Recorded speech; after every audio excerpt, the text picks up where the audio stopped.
Bab 1129.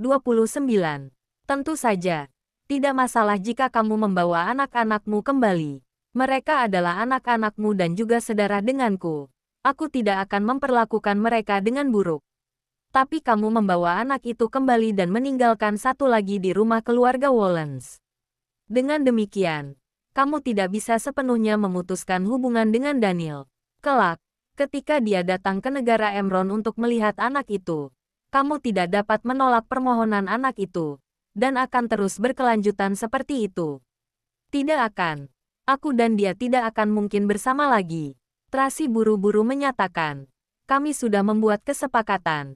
2 bulan lagi, dia akan datang untuk menjemput Carla. Dan setelah itu, aku tidak akan bertemu dengannya lagi. Kedepannya, hanya Carlos yang akan tinggal bersamaku.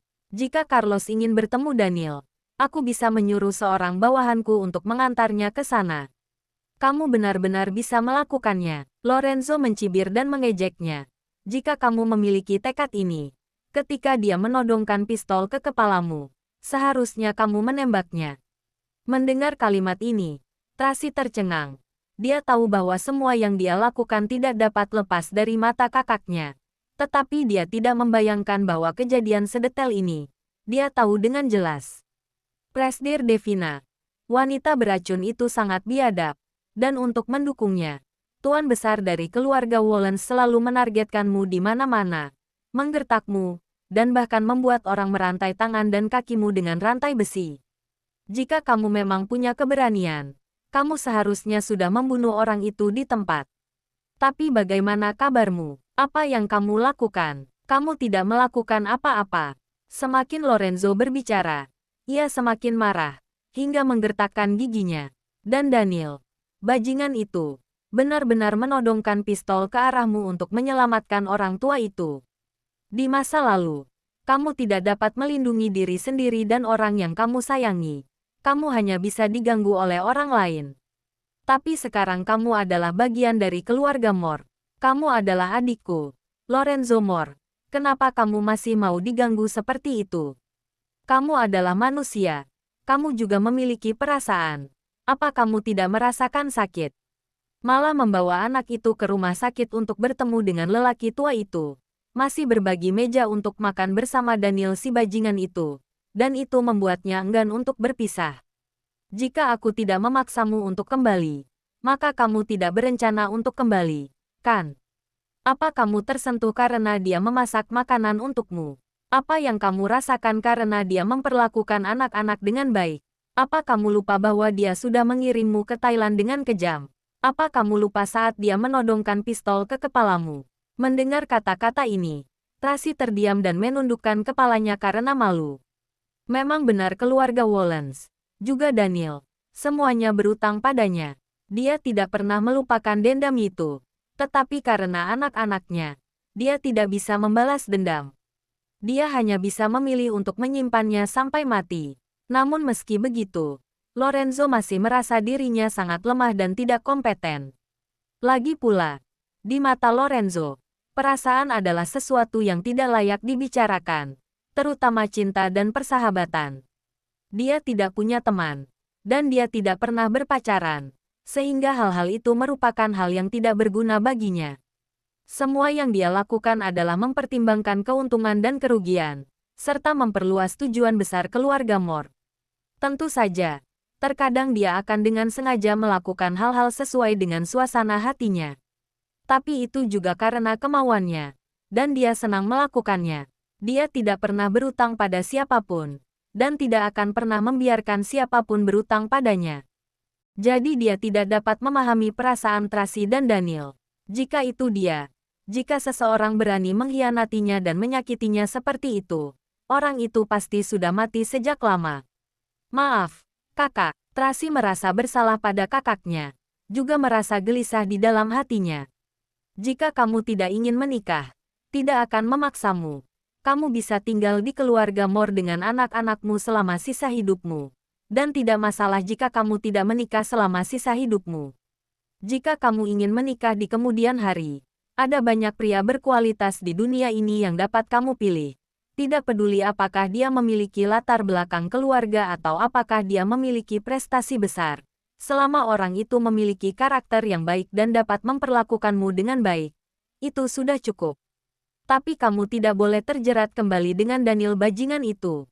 Sejak aku menjemputmu, kamu harus ingat dendam itu. Kamu tidak membunuhnya.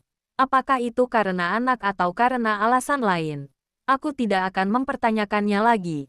Tapi jika kamu berani berhubungan dengannya lagi, silakan keluar dari keluarga Moore. Aku Lorenzo Moore, tidak punya adik yang tidak berguna. Bab 1130. Suhu di rumah itu menjadi sangat dingin. Ini pertama kalinya Lorenzo marah pada Tracy. Sebelumnya tidak peduli kesalahan kecil apa yang dibuat Tracy. Dia hanya memperbaiki dan jarang menegurnya. Apalagi ketika di kota Bunaken menegurnya beberapa kali. Itu hanya berupa 1 atau 2 kalimat singkat saja. Selama hampir 20 tahun, Lorenzo tidak pernah berbicara begitu banyak dalam sekali bicara. Dia selalu bicara intinya saja. Jika itu orang lain, dia pasti sudah ditendang keluar sejak lama. Hanya Tracy yang berulang kali selalu membuatnya kehilangan kesabaran. Dia sudah berulang kali mengulanginya. Dia benar-benar marah ketika dia mengetahui bahwa Tracy masih ragu-ragu. Jadi hari ini, dia menggunakan kekuatan terakhirnya dan memberinya peringatan terakhir. Sekarang aku membiarkanmu membawa anakmu kembali ke kediaman Moore. Semuanya karena Bibi. Lorenzo menambahkan, kalau tidak, kamu yang sangat tidak kompeten dan sangat mengecewakan. Bahkan jika kamu merupakan adik kandungku, sejak awal aku pasti sudah mengusirmu keluar. Maaf, selain kata ini, Tracy tidak tahu harus berkata apa lagi. Dia menundukkan kepalanya dan tidak berani melihatnya. Aku akan memberimu 3 hari untuk berpikir. Setelah 3 hari, kamu harus memberikan jawaban yang jelas pada keluarga Louis. Lorenzo memberi perintah dengan tegas. Dengar tidak? Ya, Tracy mengangguk. Lorenzo menarik pandangannya dan membuat isyarat dengan tangannya. Menyuruhnya, keluar. Tracy pergi tanpa berkata apa-apa. Jasper mengantarnya keluar. Berjalan menuruni tangga spiral. Jasper berkata dengan pelan, Nona, sebenarnya Tuan benar-benar peduli padamu. Ya, Tracy mengangguk dengan suara pelan. Aku tahu. Dia sungguh ingin membantuku. Menyuruhku memilih. Tidak hanya itu, Jasper melirik ke belakang. Membungkuk dan berkata, alasan utama mengapa Tuan ingin Nona menikah dengan Duke Louis adalah karena keluarga Moore sedang dalam masa krisis. Dan dia takut itu akan melibatkanmu. Apa? Tracy terkejut. Apa yang terjadi? Jasper buru-buru memberi isyarat, agar tidak membangunkan yang lain. Sebenarnya apa yang terjadi? Tracy memelankan suaranya dan bertanya dengan cemas. Ada beberapa hal yang lebih baik jika Nona tidak mengetahuinya. Jasper mengerutkan kening dan berkata, Tua tidak pernah mengizinkanmu untuk berpartisipasi dalam dendam keluarga dan perkelahian grup. Dia hanya tidak ingin Nona ikut terlibat. Dalam 2 tahun terakhir, Tuan terus mengirim Nona untuk mengurus pasar di luar negeri. Dan dia juga telah membuka pintu bisnis di Prancis untuk Anda. Bahkan jika proyek Ocean Wild Kota Bunaken gagal, tapi proyek gedung olahraga Prancis masih bisa berjalan dengan lancar. Jika Nona bersedia menikahi Duke Louis, itu akan sangat bagus sekali. Dengan begitu, Nona akan memiliki tempat perlindungan yang baik di masa depan. Jadi Tuan tidak perlu khawatir lagi.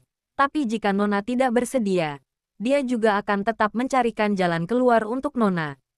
Tuan memang sangat keras pada siapapun, tapi tidak pada Nona. Tuan menganggap Nona lebih dari adik kandungnya sendiri. Nona tidak boleh menghancurkan harapannya. Mendengar hal ini, hati Tracy merasa tidak nyaman. Dia selalu merasa bahwa kakaknya berdarah dingin, kejam dan karakternya selalu berubah-ubah. Perasaan padanya lebih banyak karena kagum dan rasa hormat, daripada kedekatan antara saudara laki-laki dan perempuan. Tapi sekarang dia tahu bahwa kakaknya tanpa sepengetahuannya telah melakukan begitu banyak hal untuknya. Tracy tidak mengetahuinya sama sekali. Ada satu hal lagi yang harus saya ingatkan pada Nona. Jasper mengingatkan dengan sungguh-sungguh.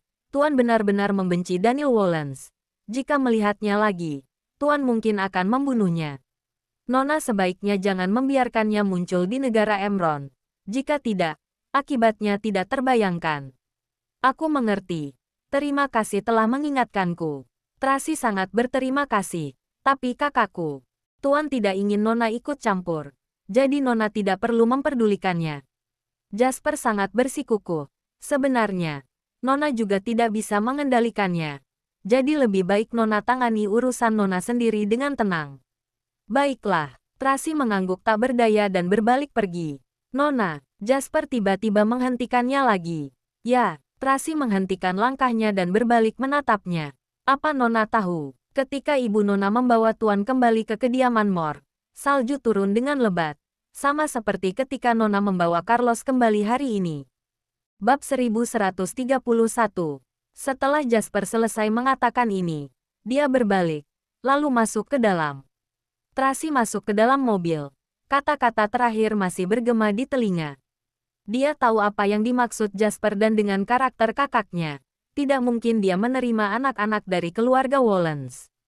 Tetapi ketika pertama kali dia melihat Carlos, dia sama seperti melihat bayangannya sendiri di dalam tubuh Carlos. Hari ini, dia membawa Carlos kembali. Saat turun dari mobil, mata Lorenzo sedikit terpana. Seolah-olah dia melihat dirinya sendiri saat dia berusia 10 tahun. Dalam cuaca yang sama, di tempat yang sama, bibinya juga menggandengnya turun dari mobil dan membawa kembali ke kediaman Mor. Pada saat itu, hati Lorenzo tersentuh. Oleh karena itu, ketika Carlos datang ke kediaman keluarga Mor, bahkan jika dia melihatnya, dia tidak akan menyalahkannya. Dia sangat toleran pada Tracy dan anak itu, bukan hanya karena kebaikan bibinya sewaktu dia kecil, tapi karena dia melihat bayangannya sendiri di dalam diri Carlos. Tracy tiba-tiba menyadari bahwa dia benar-benar tidak pernah memahami kakaknya, dan apa yang dia lihat selalu sisi jelek kakaknya, yaitu sisi berdarah dingin, kejam, dan sikap kerasnya.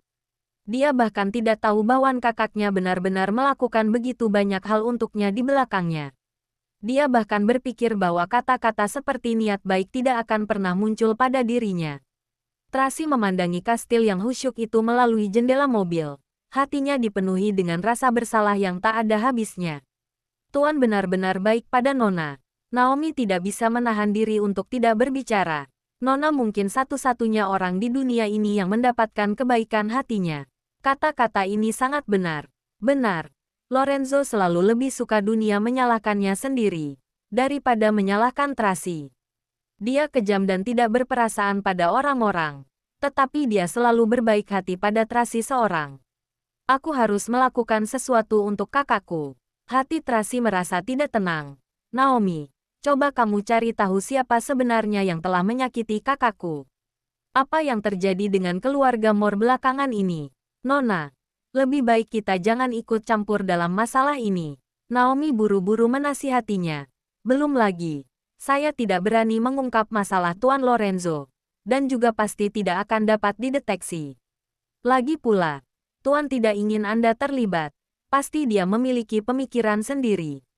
Jika Anda memaksa untuk ikut campur, itu tidak baik. Lantas, apa tidak boleh melakukan apapun? Tracy sangat khawatir. Aku sarankan Nona dengarkan rencana Tuan terlebih dahulu. Kemudian menunggu dan melihat apa yang terjadi nanti. Naomi berkata dengan penuh makna. Rencana. Tracy menggumamkan kata ini. Dia tahu apa arti dari kata ini. Kakaknya mengaturnya untuk bertemu dengan Tuan Besar Louis. Dengan kata lain, dengan semua pertimbangannya, ia harus menerima pernikahan ini. Lorenzo hanya tidak bisa memaksanya. Jadi dia memberikan jalan keluar lainnya. Lorenzo hanya mengatakannya dengan santai. Tidak masalah jika dia tidak ingin menikahi Duque. Di kemudian hari dia dapat memilih banyak pria lainnya. Bahkan jika dia tidak menikah seumur hidupnya, dia dapat hidup dengan baik di keluarga Mor bersama dengan anak-anaknya. Tapi, kemudian peringatan dari Jasper membuat Tracy merasa bahwa segalanya tidak sesederhana itu. Lorenzo terluka parah. Ini jelas menunjukkan bahwa keluarga Mor benar-benar sedang menghadapi krisis besar, dan ada musuh yang sangat kuat. Pada saat ini, dia tidak bisa membuat masalah lagi untuknya. Dia tiba-tiba teringat apa yang dikatakan Tuan Besar Loyus. Semi Mor juga ingin putrinya menikah dengan keluarga Louis. Pada saat itu, meskipun Lorenzo menentangnya dengan tegas, Tapi Tuan Besar Louis dengan cepat meredakan situasinya. Sepertinya hanya terdengar sedang membicarakan tentang pernikahannya dengan Duke. Tapi setelah memikirkannya sekarang, Tuan Besar Louis sebenarnya menyiratkan bahwa jika pernikahan ini tidak terjadi, maka kedua keluarga tidak dapat bersatu. Mungkin dia akan benar-benar memilih Semimore. Mungkinkah ketika Jasper menyebutkan proyek olahraga di Paris, sebenarnya itu sedang menyiratkan bahwa Tracy baru saja kehilangan proyek Ocean Wild Kota Bunaken. Jika dia kehilangan pasar Prancis lagi, itu akan jadi lebih buruk. Memikirkan hal ini, Tracy menghela napas dalam-dalam. Dunia bisnis benar-benar seperti medan perang. Mereka terus berputar-putar. Butuh waktu lama untuk menyadari bahwa ada begitu banyak makna mendalam yang tersembunyi di dalamnya. Bab 1132. Sesampainya di rumah, Tracy pergi menemui Carla. Dia sudah minum obat dan tertidur. Amanda tetap menemaninya dan menepuk punggungnya dengan ringan. Carla memeluk boneka alpaca putihnya dan tertutup di dalam pelukan Amanda. Terlihat sangat imut. Tracy memperhatikan mereka berdua dan berkata kepada Amanda, "Kamu sudah bekerja keras, Amanda." "Tidak apa-apa. Aku menyayangi Carla." Amanda tersenyum padanya dan berkata dengan suara pelan, "Tidurlah. Aku akan menjaganya." Tracy menggerakkan tangannya dan pelan-pelan berjalan keluar dari kamar. Awalnya dia ingin pergi menemui Carlos, tapi melihat bahwa lampu di kamar sebelah sudah padam, karena takut mengganggunya. Jadi dia kembali ke kamarnya. Barusan Mami seharusnya ada di depan pintu. Mungkin ingin masuk menemuiku, tapi mengira aku sudah tidur. Lalu Mami pergi. Carlos bersembunyi di bawah selimut, menyalakan senter, dan melakukan panggilan video dengan Charles. "Kenapa kakak tidak membiarkan Mami masuk? Aku juga ingin melihat Mami." Charles menghela napas. Karena perbedaan waktu, pada saat ini di kota Bunaken pukul 5 pagi. Charles bangun pagi-pagi sekali untuk melakukan panggilan video dengan Carlos. "Mami sedang khawatir. Sebaiknya kita jangan mengganggunya." Carlos masih merasa sedikit bersalah. Bagaimanapun juga, asalkan Mami tidak menikah itu sudah cukup. Charles selalu tidak berperasaan, jadi dia tidak terlalu memikirkannya. "Jangan khawatir. Mami tidak akan marah padamu. Mami akan segera kembali seperti sebelumnya. Tapi aku khawatir Mami tidak akan membatalkan pernikahannya karena masalah ini." Carlos mengerutkan kening dan berkata, "Aku mungkin akan dimarahi oleh paman karena ini. Apa yang harus kita lakukan?" Charles tiba-tiba menjadi cemas. "Kita lihat nanti." Carlos tidak ingin dia terlalu khawatir. Jadi dia mengubah topik pembicaraan dan berkata, "Bagaimana kabar Papi?" "Papi 2 hari ini sedikit tidak senang. Tapi Papi selalu berusaha membuatku senang. Papi juga berlatih seni bela diri dan bermain sepak bola denganku hari ini." Charles berbaring di tempat tidur, memegang dagunya. "Papi dan aku baik-baik saja. Aku mengkhawatirkan kamu dan Carla." Malam ini Carla muntah. Aku merasa bersalah padanya. Carlos merasa sangat bersalah. Tadi malam saat aku menemuinya, dia masih menghiburku dan menyuruhku untuk tidak khawatir. "Jangan takut. Kakek Hansen akan menyembuhkannya." Charles menghiburnya. "Tapi lain kali jangan biarkan dia minum pil lagi.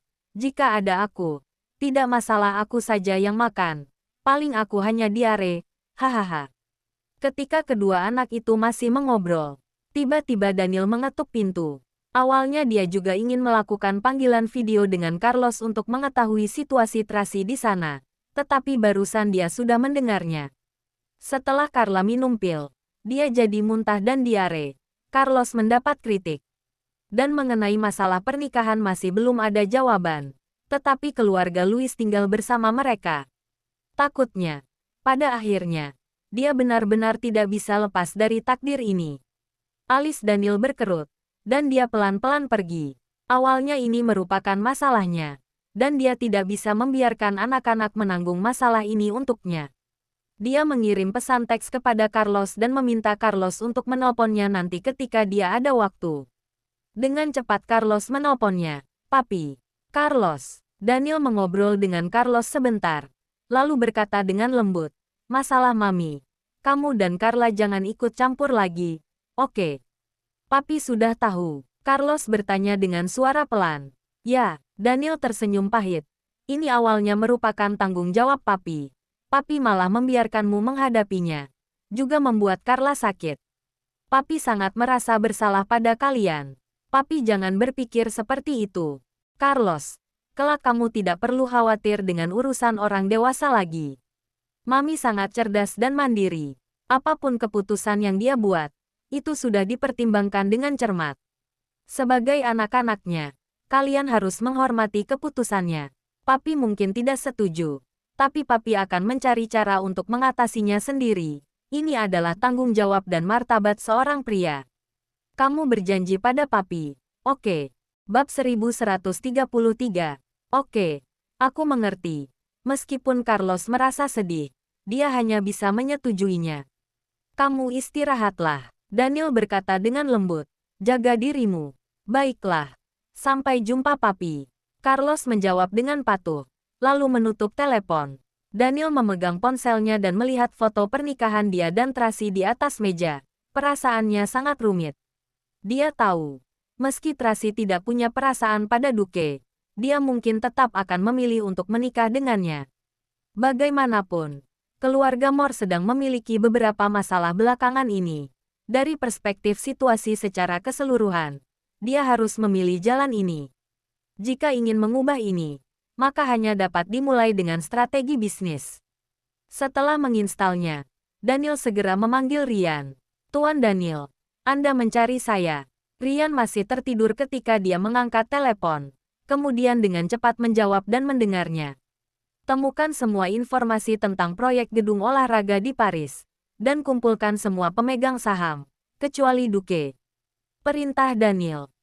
Ryan tertegun sebentar. Lalu langsung mengangguk. Baik, Ryan buru-buru menjalankan perintahnya, dan hampir berkomunikasi dengan Thomas yang sedang berjalan ke arahnya. Kamu mau kemana? Tanya Thomas. Tuan Daniel memintaku untuk melakukan sesuatu, kata Ryan. Apa Tuan Daniel bersedia menerima perawatan? Thomas bertanya dengan tergesa-gesa. Ini mengenai proyek gedung olahraga di Paris. Ryan mengerutkan keningnya dan berkata, aku agak bingung. Tuan tidak merawat tubuhnya dengan baik. Sekarang masih memikirkan bisnis. Ada apa ini? Thomas menjadi cemas. Tidak bisa terus seperti ini. Ya, aku baru saja melihat raut wajahnya. Aku khawatir dia belum tidur sepanjang malam. Ryan berbisik. Kenapa kamu tidak memanggil Paman Sanjaya? Sekarang hanya Paman Sanjaya yang bisa membujuknya. Kamu tidak perlu mengingatkanku. Thomas menatap dengan tajam. Lily sudah pergi menemuinya. Lily bekerja dengan sangat baik. Ryan menghela napas lega. Aku akan pergi bekerja dulu. Pergilah. Tracy tidak tidur nyenyak sepanjang malam. Di pagi hari, dia terbangun dalam keadaan linglung karena mendengar suara ketukan dari pintu. Nona Tracy, Duke Louis dan Tuan Besar Louis datang. Paula melaporkan dari luar. Tracy langsung duduk di tempat tidur. Dan buru-buru berkata, jamu mereka di aula dulu. Aku akan segera turun. Baik. Paula segera turun untuk menyambut mereka. Naomi mempersilahkan kedua tamu terhormat itu untuk duduk, dan meminta pelayan untuk menyajikan kopi yang enak. Tuan Besar Louis duduk di sofa mewah, menyeruput kopi dengan elegan. Duque terus melihat ke atas, menantikan sosok Tracy. Kak Amanda, aku tidak ingin makan sarapan ala Barat. Aku ingin makan sarapan ala Chinese. Pada saat ini, Amanda sedang membawa Carla keluar dari kamar. Dan Amanda memegang boneka alpaca di satu tangan. Hari ini dia mengenakan gaun Tuan Putri putih yang indah. Terlihat sangat menggemaskan. Kami telah menyiapkan sarapan ala Chinese untuk Nona. Ini semua adalah makanan favorit Nona. Meskipun pengurus rumah tangga, Bibi Lani berasal dari negara Emron. Tapi dia fasih berbicara dengan Carla. Benarkah? Carla sangat senang. Apa nenek yang membuatnya? Hehehe. Ada juru masak makanan Chinese di sini. Mereka disiapkan khusus untuk Nona dan Tuan Muda. Bibi Lani berkata sambil tersenyum. Ayo, kita turun.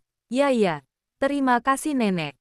Carla dengan senang hati mengikuti Bibi Lani ke bawah. Carla. Duque melihat Carla dan segera menyapanya. Apa kamu baik-baik saja? Aku. Carla terkejut ketika melihat Duque Louis. Dan buru-buru menutupi perutnya dan berpura-pura sakit. Perutku sakit, sakit. Carla, kamu kenapa? Amanda segera berlutut untuk memeriksanya. Carla, pada saat ini, Carlos keluar dari kamar. Jika sakit, kembalilah ke kamar untuk beristirahat. Carla buru-buru membawa Amanda kembali ke kamarnya. Duke tercengang di sana, dan tidak tahu harus berbuat apa. Carlos berkata dengan sopan. Keterampilan medis kakek Hansen sangat bagus. Tadi malam dia memberikan obat kepada Carla, dan itu telah membuatnya merasa jauh lebih baik. Mungkin sekarang masih terasa sedikit sakit, tapi itu bukan masalah besar.